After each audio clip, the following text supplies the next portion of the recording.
से विश्वास है। अब मैं बाबा को ये आटे का दूध नहीं चढ़ाऊंगा, अब मैं बाबा को नहीं चढ़ाऊंगा।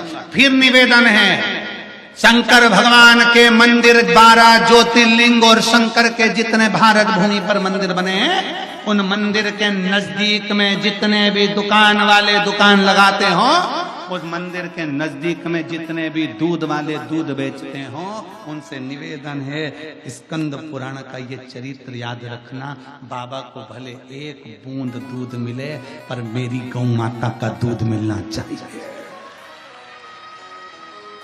मेरे बाबा पर अगर दूध चढ़े तो एक देसी गाय का दूध भले एक बूंद चढ़े, वो गौ माता का होना चाहिए, थैली का डब्बे का नहीं।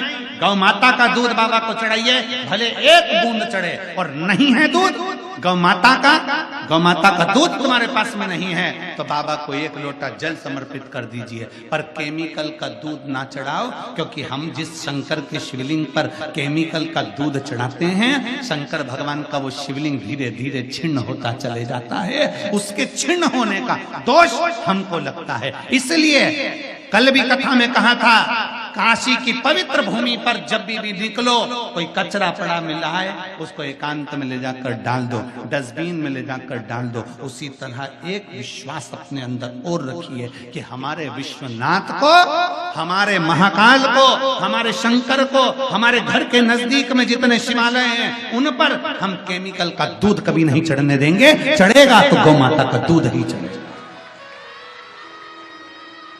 केवल गौ माता का दूध उनको चढ़े, केमिकल का दूध नहीं चाहिए, बेकार दूध नहीं चाहिए।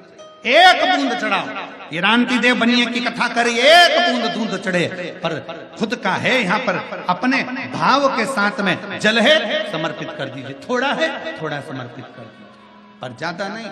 मेरे शंकर भगवान कभी नहीं कहते तुम मुझको लाखों का चढ़ाइए ना। दो चीजें हैं, कल कोई कह रहा था गुरुजी क्या हम गिलास से शंकर जी को जल चढ़ा सकते हैं मंदिर में जाकर? क्या हम गिलास से शिव जी को जल चढ़ा सकते हैं? हमने मना करा, हमने कहा ना ना ना ना, ये गिलास से जल नहीं, लोटे से जल चढ़ता। गिलास का जल और लोटे के जल में क्या अंतर है, किसी डॉक्टर के पास जाकर पूछिएगा। गिलास के जल में और लोटे के जल में क्या अंतर है, किसी विद्वान से जाकर पूछिएगा। गिलास के जल में और लोटे के जल में क्या अंतर है, किसी आयुर्वेद से जाकर पूछिएगा। गिलास के जल में और लोटे के जल में क्या अंतर है, किसी होम्योपैथिक वाले से जाकर पूछिएगा।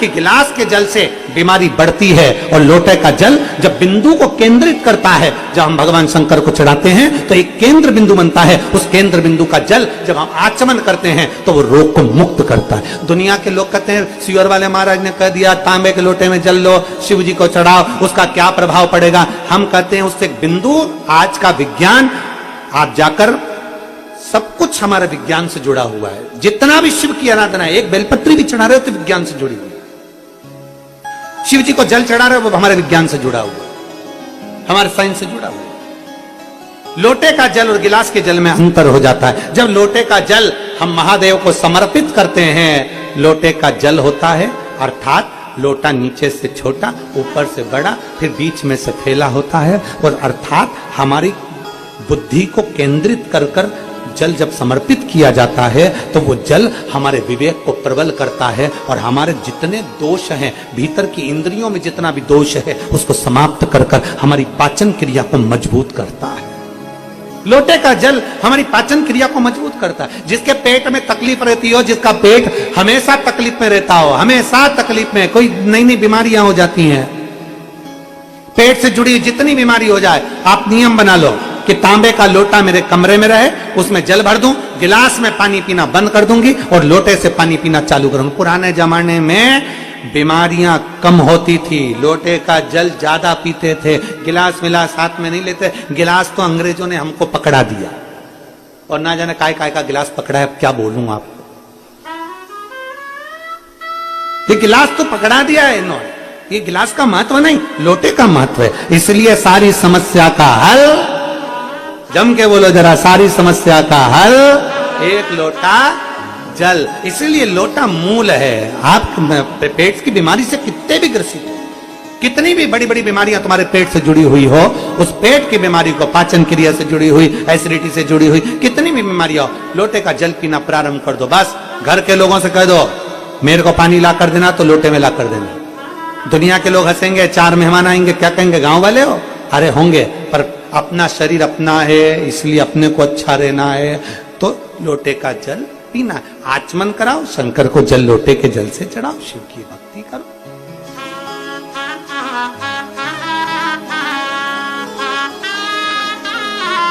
शिव की आराधना।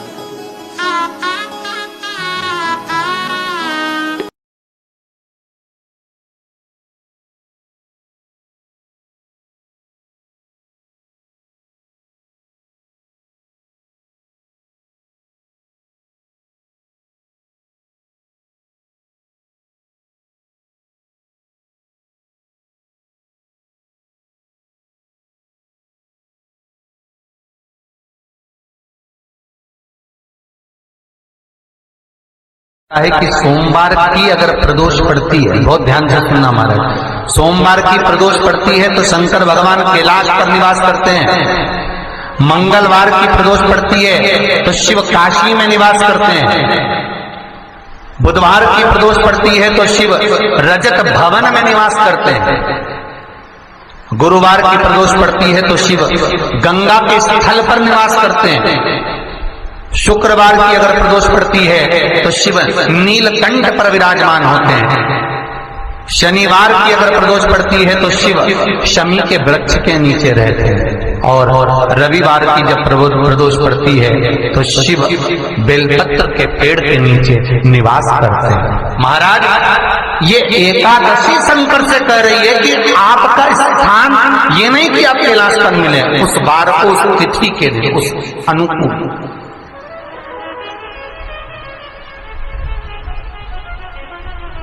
हमारे यहाँ कहते हैं सोमवार की जो प्रदोष पड़ती है वो इच्छा पूर्ति करती है, मंगलवार की प्रदोष रोग से मुक्ति देती है, बुधवार की प्रदोष कामना की पूर्ति करती है, गुरुवार की प्रदोष शत्रुओं का नाश करती है, शुक्रवार की प्रदोष सुख और शांति देती है, शनिवार की प्रदोष संतान का सुख देती है, और रविवार की प्रदोष जो काम दुनिया में कोई नहीं कर सकता वो अच्छे फल की प्राप्ति रविवार की प्रदोष करा देती है। महाराज ऐसी प्रदोषों का नियम वर्णन किया चाहिए। भगवान कहते ठीक है तू थोड़ी देर खड़ी हो। एकादशी सम्मुख खड़ी हुई, पार्वती जी ने जिस अंगुष्ठ का जल पीने के लिए लिया था हाथ में, बस पीने ही वाली थी, शंकर भगवान ने वही हाथ में जल लेकर एकादशी के हाथ में उसको देकर कहा, ले ये मेरे द्वारा निर्मित एक व्रत है जिसे त्रयोदशी के दिन तूने मांगा है, मैं तुझे देता हूँ। आज इस व्रत का फल मैं तुझे प्रदान करता हूँ। अब तू जिस जीवात्मा को लेकर जाएगी उसका पाप प्रबल नहीं होगा। किसी स्त्री, पुरुष, बालक, बुजुर्ग जो भी होगा जिसने प्रदोष का व्रत करा होगा वो जीवात्मा को तू किसी फल की कामना से नहीं स्वतः ही लेकर चली जाए, उसमें कोई कामना नहीं है। बन सके जीवन में 11 प्रदोष या 26 प्रदोष करने के बाद आप उसका उद्यापन कर विराम भी दे सकते, पर जीवन में एक बार प्रदोष का व्रत मौका मिले, जिस कामना से जिस दिन का भाव आपके मन में आए कि मुझे रोग से मुक्ति पाना है तो ये प्रदोष मुझे करना है, मैं और रोग मुक्ति के लिए हम जो भी आपके मन में आ रहा है, संतान प्राप्ति के लिए शनिचरी प्रदोष आप उसका स्मरण करें।